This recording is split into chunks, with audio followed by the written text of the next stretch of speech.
कहानी शकुंतला और दुष्यंत की प्रेम कथा।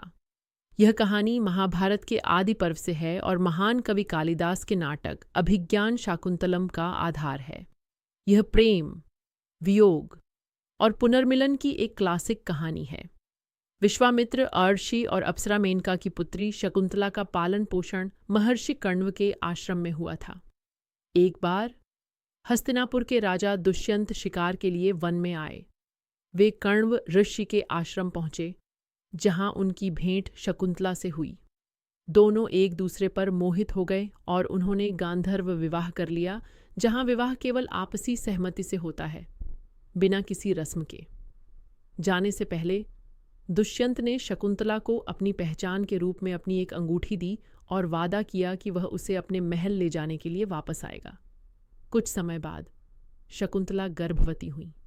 एक दिन जब शकुंतला अपने पति के ख्यालों में खोई हुई थी, तब दुर्वासा ऋषि उनके आश्रम में आए। शकुंतला ने उनका ध्यान नहीं दिया, जिससे दुर्वासा क्रोधित हो गए और उन्होंने शकुंतला को श्राप दिया कि जिसे वह याद कर रही है वही उसे भूल जाएगा, जब तक कि उसे उसकी कोई पहचान, अंगूठी न दिखाई जाए। शकुंतला गर्भवती होने पर दुष्यंत से मिलने उनके महल गईं। रास्ते में एक तालाब में स्नान करते समय उनकी अंगूठी पानी में गिर गई और एक मछली उसे निगल गई। जब शकुंतला दुष्यंत के दरबार पहुंची तो श्राप के कारण दुष्यंत उन्हें पहचान नहीं पाए और उन्हें अस्वीकार कर दिया। टूटे दिल के साथ शकुंतला एक अर्षि के आश्रम में रहने लगी और उन्होंने एक पुत्र को जन्म दिया, जिसका नाम भरत रखा गया।